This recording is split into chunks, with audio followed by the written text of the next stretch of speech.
Yoseri kakutandikeko Yoseri tibahaburo tabasura batabani wakare kyensire temuzide nsanga bisibe na nyini kabiyonje tambula oli otya kansulenti kyoli akaliro kawulira atwale nazzi kuno twamanyanga nti amaje gakuuma bantu na boda za Uganda n'ebintu byabwe era nga tukimanyi nti amaje okuvayo kujja okwetaba mu bantu wabeerawo ebiseera ebyakatabangoko ne mu constitution za amaje okwetolensi yonna amaje tegakirizibwa kujja mu bantu tekikirizibwa kiraga nti ensi erimu kati abaga olw'okuba nti akatali kabbe munnanga magumba oli osula mu mulyango okimanyi nti wamwe Rwanda obudde Rwanda bwatuusedde lwakuba nti okyekazanga omusazi oli ayiko kkubo naye ssebo ojja tunnyonnyola lwaki ofuze Uganda emyaka 38 nga toli munnansi ebyabadde olunaku lw'eggulo mu ggwanga erya Kenya ye omukulembeze waalyo agambye nti okubijjika abantu omusolo kwadeguleeteddwa akuvuddemu era ye bimuyinze etteeka alizizaayo lisazibwemu gemaanyi g'abantu naye akawungezi kabyo bwazibidde Yoseri tibahabura tabasalo ntano wakali nsenje temisanga bisibe na nyini kabiyonje tambula yabadde amaze okusindika emmotoka bya tiya gas n'amaje agayingidde nga galina uniform za Kenya okuyingira okuba abantu amasasi era mwegendeza nnyo n'abasajja babadde mu masuuti nga basibye amatayi abo si banna Kenya teyina basirikale basivile ne bambala masuuti bakuba mu muntu bayokyeza Uganda House omugenzi Idi Amin Dada gye yaleka akoze wazibe mu ggwanga lya Kenya kweyingiza mu bintu bitakwatako Nairobi ekibuga Nairobi kirimu embassies eziri both local neziri international ekibuga Nairobi kirimu embassy eziri ku mutendera gwa Africa n'oguli mu America Europe wawwa katugambe nti zonna foreign embassies zisinga obungi ziri Nairobi gwolooza lwaki mu embassy zonna balonzeemu Uganda embassy gye bayoza Uganda House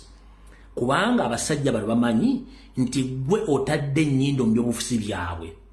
1 ogenda kuleetera obuzibu na Uganda bali mu ggwanga lya Kenya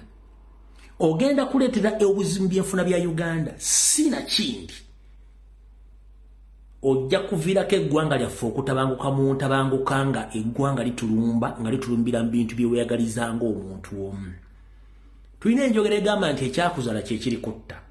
mukulu emmundu gy'okwatanga olowooza nti yegenda okusolovinga ebizibu ndowooza emmundu ye gy'okkomekkereza nga naawe ukoze ky'olina okukola abatasobodde kulaba ngeri gye bayokyezaamu embassy ya Uganda oba Uganda House tugenda okufuna ebizibu mu ngeri y'okuba nti buli muntu alowooza nti w'amaanyi nnyo era nga oyingira mu buli kimu ekitakwatako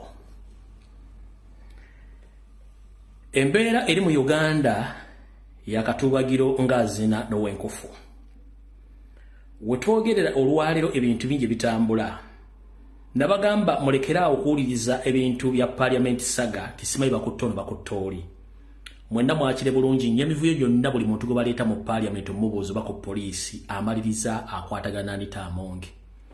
naye omukyalo n'akyagenda mu maaso n'okutambula bagenze mu constituency y'omusibe Sise Namuju ne batandika n'okwewaana nti ssente zeyabba zaali ziyamba constituency era bagambe kyaki oba Kereziya egenda musabira waliwo omusajja ono ndowooza baye RDC yagenze n'ayogera ebigambo bino bannaye munansonyiwa ekigambo kye bayita obubbi kwegamba mu regimu ya NRM obubbi atenduza kintu kirala nnyo kyekibabeezaawo mu nsi ezaakulaakulana ne bakwatira mu bubbi kye tuyita corruption bakutemako n'omutwe naawe abuwagira n'aboogeddeko naye RDC omula oba Chairman 5 ndoza Chairman najja n'atuuza olukuŋŋaana lw'abantu n'ababuulira oli bwe yabba ensimbi nti yali azireeta mu constituency nga tazimba wadde toilet y'abalema takola nga oluguudo lukyama ogenda ku ddwale wadde oteeka center 3 kwegamba simanyi lwaki abantu bano ekigambo nguzi corruption baagala kifula nti tekiina makulu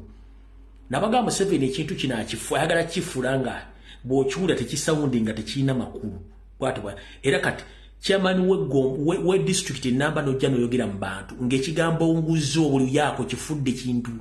tekiina makulu mwewulirireko mwakalabye dda bwe tugenda okusimbula tutandike party 20 omubaka waffe yakwatibwa mu nkola eyo tuluma wamu tuli mu kwegerera president nti wa kisa kubanga akuba owuwe akuba akola ki n'ebyo n'ebyogerwa ndowooza nammwe muwulira bagamba omuntu yakola ki kumbe naye aba anoonya zaanaakuwa twagalanye ssente kati alina okuzinoonya mu bubiri mu ki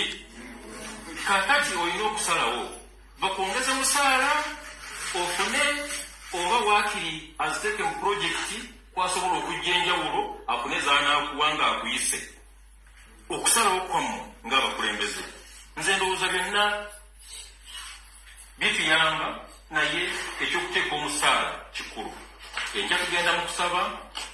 okwenjawulo finanyisa maka ga Namujju saawa 4 enkya ekabuli okusaba Katonda atuyambe kubanga Museveni munyiivu awe tuli